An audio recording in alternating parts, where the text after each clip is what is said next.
perceptions of the past in Augustan and Imperial Rome. History writing in the New Rome of Augustus. In 20 BCE, for the first time since the close of the First Punic War, the doors of the Janus Temple in Rome stayed closed, signaling to the Romans that no major wars were being waged at the time, and above all, that Rome and Italy were free of civil strife. Octavian Augustus had won out over Mark Antony, returned in triumph to Rome, and began to recreate the Republic.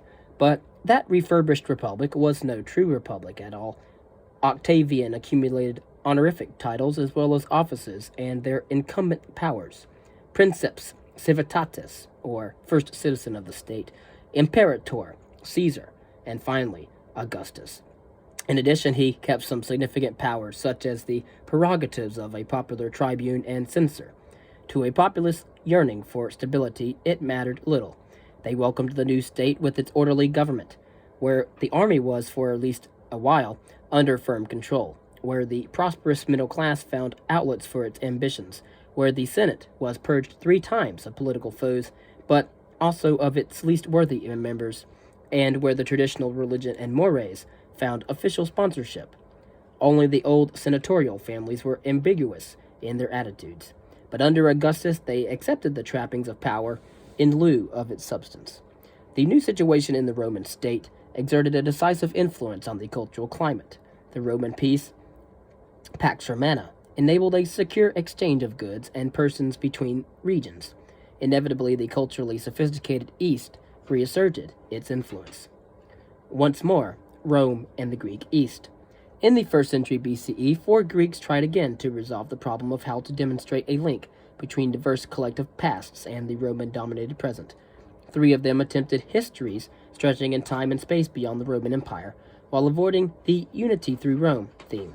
One, Dionysius of Halicarnassus, took up the narrower problem of finding a historical link between the Greek and Roman traditions. The historian Timagenes, a freed prisoner of war, took the most negative stance on Rome's historical claims. Protected by his sponsor, Asinius Pollio, he compiled a quasi-universal history reaching from the ancient Near East to the Roman and Parthian empires. In it, Timagenes made Macedonia, not Rome, the central feature.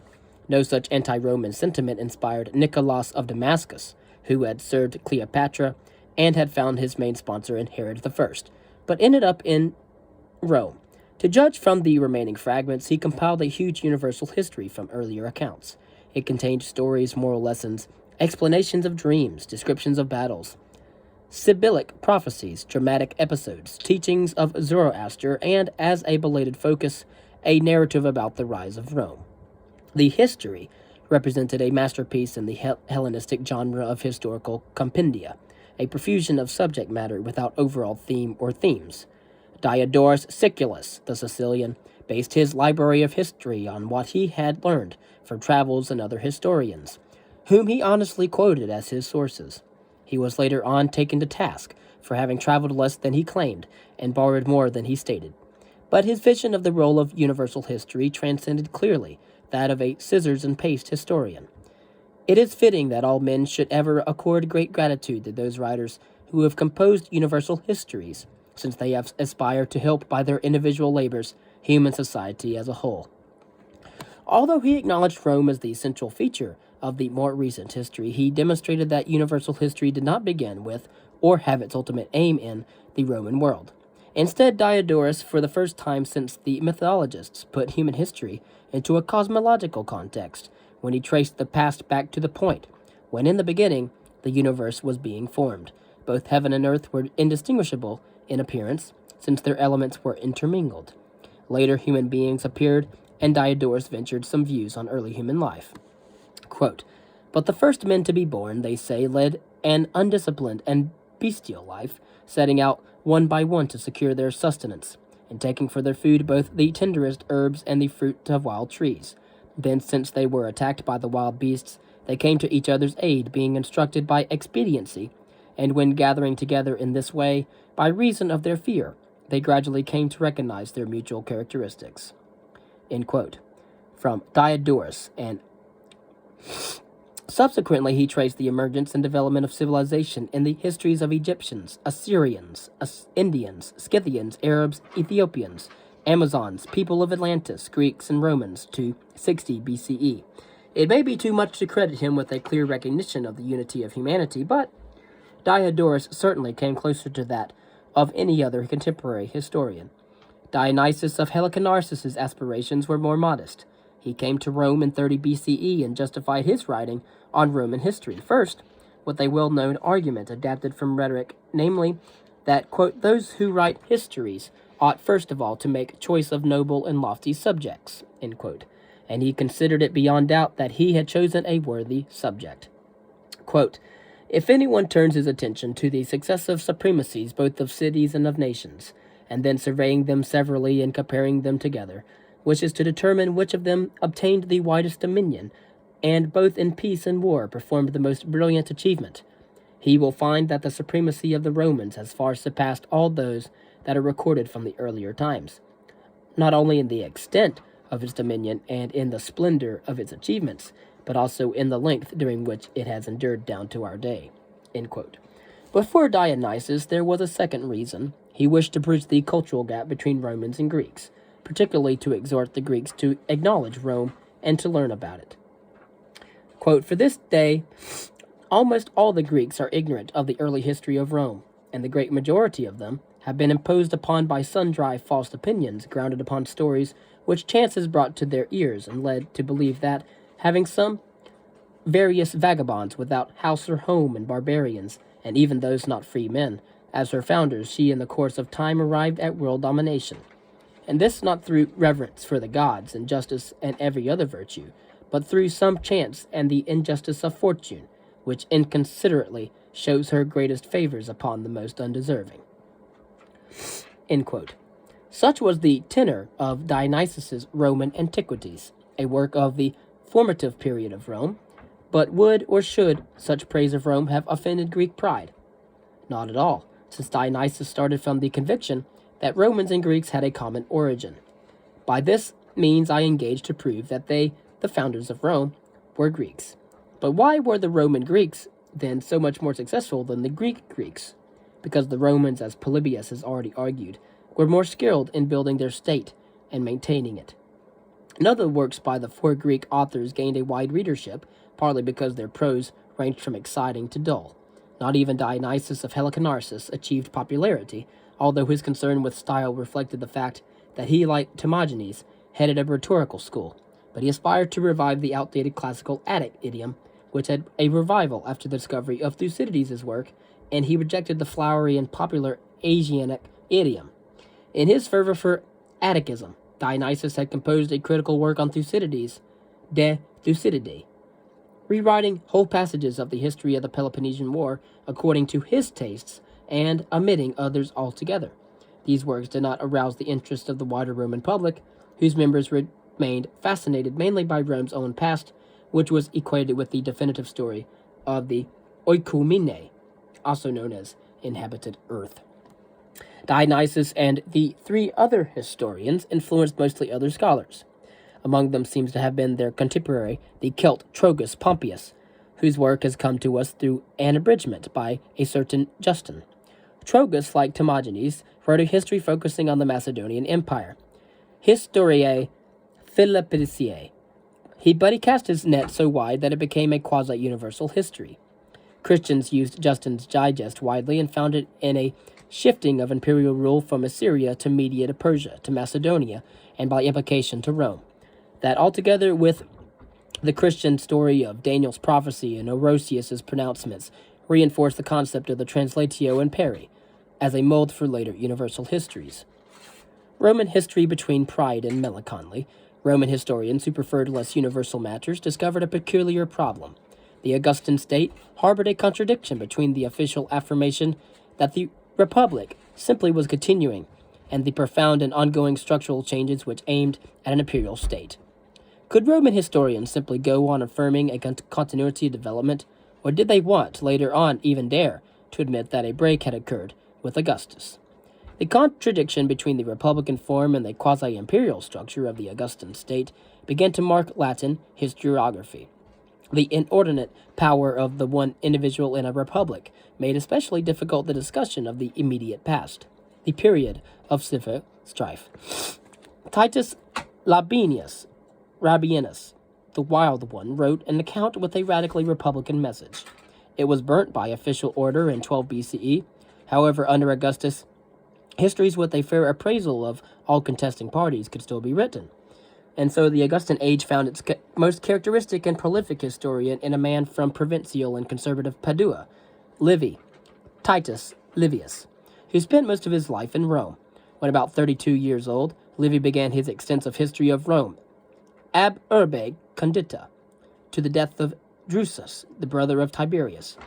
He used, of course, many sources. Among those that have been confirmed are Polybius, Valerius Entius, Claudius Quadragarius, Coelius Antipater, Licinius Vassar, Aelius Turbero, and L. Calpurnius Piso. But their respective influences are still debated. In any case, Livy's work surpassed those of his predecessors and brought him instant fame, although many who praised him had read mainly the sections on Rome's rise to power and on the Second Punic War. Nobody noticed that Livy's History of Rome was the first major account written by a Roman scholar who never had occupied a public office. The many books were held together by the unfolding story of Rome, with only occasional hints at a general design of statements on the forces which determined the rise of Rome, the sense of mission embedded in the Roman people's will and purpose, the will of the gods, and even fortune, which kept Rome moving forward when her leaders failed. More visible is another theme, that of the transition from Old Rome to New Rome. Why this transition occurred interested Romans more than abstract concepts of a world plan and fortune. Old Rome, the Roman Republic, with its sense of propriety, courage, self-restraint, discipline, resilience, frugality, and a natural respect for the pater, magistrates, and law, stood as an embodiment of the best in Romans. Only people with these traits, made for superior soldiers, were able to negotiate the tortuous road to an empire, could achieve what the quarrelsome Greeks, with their government influenced by oratory, could not: a strong unified state. Old Rome also knew pietas, the devout and punctilious fulfillment of sacred duties. Clearly for Livy, the rise of a state to greatness was based on its people possessing a number of proper character traits, or virtues, and not, as for Polybius, on a proper constitutional arrangement. Throughout the early Republican years, the public virtues were carefully cultivated, but as the dominion and domination of ever wider the areas increased both Rome's wealth and the comfort of her citizens, Livy, as had others before him, saw the once virtuous Romans fall victim to greed, indulgence in luxury, and softness. Every new conquest, bringing new influences from other cultures, further weakened the Roman virtues and tradition, unraveling the social fabric until civil strife resulted. At times, Livy saw Augustus as the restorer of old Rome, but there are also signs of nagging doubt and of an awareness that the problem reached deeper. Livy, looking into himself, must have found that even he had been infected by that skepticism towards the gods and auspices which he found so corrosive for the Roman spirit. He knew, as so did many other classical scholars, about the social role of religion. In these novel circumstances, he says, there was an obvious danger of a general relaxation of the nation's moral fiber. So, to prevent its occurrence, Numa Pompilius decided upon a step which he felt would prove more effective than anything else with a mob as rough and ignorant as the Romans were in those days. This was to inspire them with the fear of the gods. How then could Livy justify his own coolness to the religious tradition which, together with law, formed two of the foundations of a strong society? Livy experienced the same tug of war in himself concerning prodigia, or ominous occurrences. His intellect negated partially what, as a historian, he knew must be preserved. His cautious and traditional way made Livy work methodologically without formulating a methodology. For him, like other ancient historians, truth was safeguarded simply not by filling in gaps with fiction, inventing glamorous family records, or flattering those in power. He praised Augustus, whom he knew personally, in moderation and according to merit. But Livy did not tailor his description of the Civil War according to the going fashion, even though that led him to a more favorable assessment of the Republican leaders than seemed prudent. Perhaps his lack of enthusiasm for the broad populace, which he viewed as violence-prone, unstable, even frenzied, helped counterbalance his sympathetic portrayal of Republicans. Livy's narrative moved smoothly along in a language that stayed at an equal distance from elegance in daily speech. When he needed to, he yielded to the rhetorical demand for delectatio, that is, catching the reader's attention by pleasing them. There were many dialogues designed to explain issues, there were sudden turns of events, and there was even the yielding to dramatic history with heartbroken men and sobbing women at the defeat of Alba Longa, and with the gruesome description of the dead littering the battlefield at Cannae. But what was the purpose of it all? Livy could really not hope, as earlier historians had, to educate good citizens or to help shape leaders and statesmen. And while he may have hoped at times that the history could help restore the qualities of the old Roman Republic, a look into himself, at his rationalist doubts about tradition, and at his acquiescence in the existing situation, must have told him how futile such hope was. The continuity he restored in the history between present and past turned out to be as tenuous as the Augustan compromise itself. Like Sallust, who had seen the socially destructive traits irrevocably receive free play once the fear of Carthage was removed, Livy did not draw the consequences from his perception of Roman decadence, which the works of Polybius and Posidonius would have suggested. Livy had, as Sallust before him, wrote in the spirit of the Roma Aeternia, so beautifully proclaimed in Virgil's Aeneid.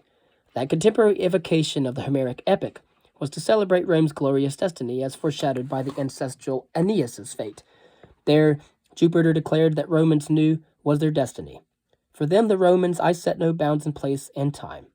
Therefore, both Sallust and Livy saw Rome's decay only in terms of the regrettable transformation of old Rome into new Rome, and kept it apart from the cyclical patterns of Polybius and Posidonius. New Rome, inferior as it was to the old Rome, was nevertheless a stable state, and not a stage in an ongoing process of decadence. Historians and the Empire. The Principate had carefully guarded its republican facade, but it faded relentlessly into the Empire. The impact of these developments on history writing was not only, as often has been maintained, that historians had to take into account the sensitivities or even caprices of the emperors. As more fundamental a problem was the clear and wide rift between the republican past and the imperial present, a rift that could no longer be glossed over by historians. Even worse, the new political situation of the empire made some features of the Roman Republic outright suspect. Roman officials understood clearly that the historians, by describing the past, commented on the present and implicitly defined their expectations for the future. In ADCE, a book by Titus Rabinius had been burnt because of his wrong sympathies. 13 years later, the risk had escalated.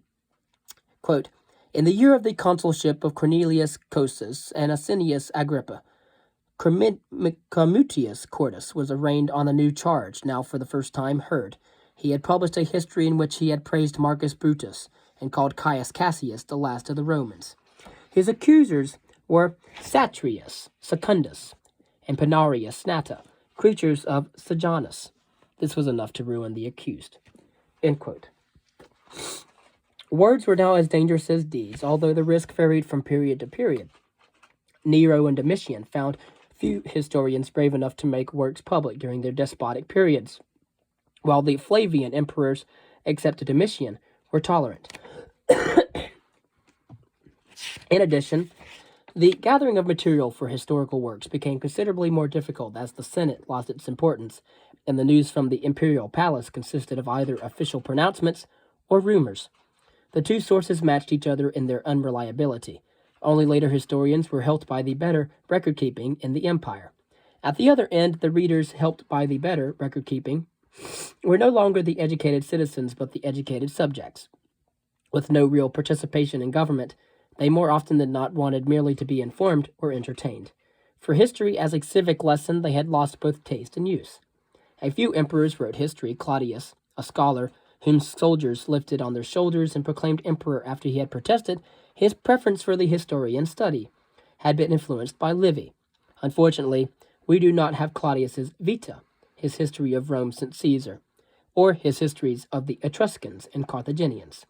Vespasian produced respectable memoirs. Trajan described his campaign in Dacia, and Hadrian wrote on an introspective biography, or better, had it written for him. The theme of decadence.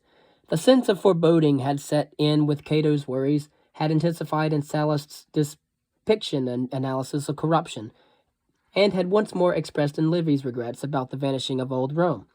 But how many people shared those misgivings?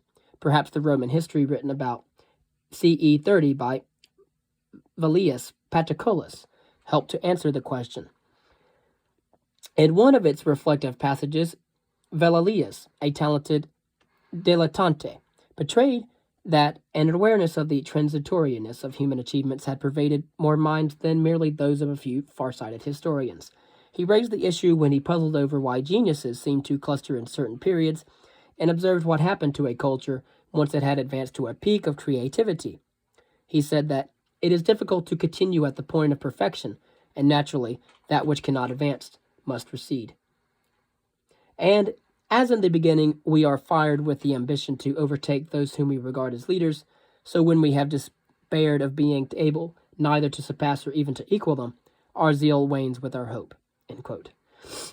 It is important to note, however, that the misgivings about the direction of Rome's development never brought forth in Rome a systematic exploration of the growth and decay of empires or cultures. Roman historiography remained consistently focused on the story of Rome, a city and state more and more viewed as eternal. Romans were unable to concede that so eminent a state could be subject to the same cyclical pattern which had governed the fate of previous empires, such as the Assyrians and Persians, the Babylonians, and the like. They considered Rome unique and viewed her problems as those of a unique internal decline. Thus, the theme familiar from Sallust and Livy remained the favorite one. Vigorous and exemplary Old Rome was juxtaposed with the troubled New Rome. Even Tacitus, a novus homo from Gallia Narbonensis, with no deep roots in the city of Rome, found no new visitus, although he added new depth and subtlety to the old theme. Tacitus professed to approach his work with an attitude of sine ira et studio, that is, without hatred and partisan purpose, but his motto pledged a truthfulness free of prejudicial partisanship rather than one unaffected by his own experience.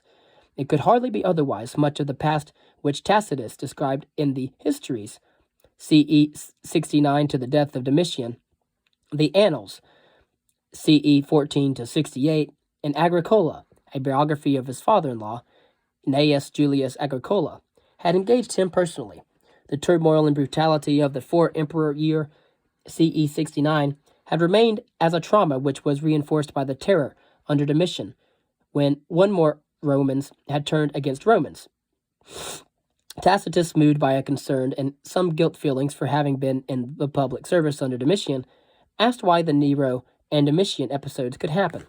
He knew the Roman melee since he himself was gripped by it. For Tacitus, an ex-consul and a senator, Rome under the wise Senate guidance had been an outstanding state. In the old Roman Republic, the citizens had lived harmoniously under the law and had cherished their liberty.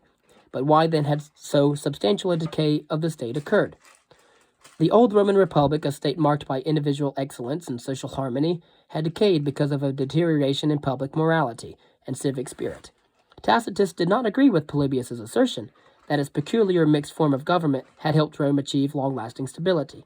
Polybius's view was too theoretical for Tacitus, who maintained that excellence of leadership, dutiful service by the mass of the citizens, and a generally austere lifestyle rather than any peculiar form of government had lifted Rome to its empirical greatness.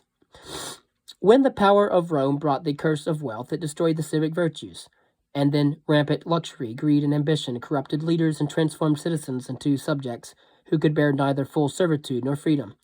The Principate concluded the process of destruction by lulling the masses into apathy and by controlling the now powerless and subservient Senate.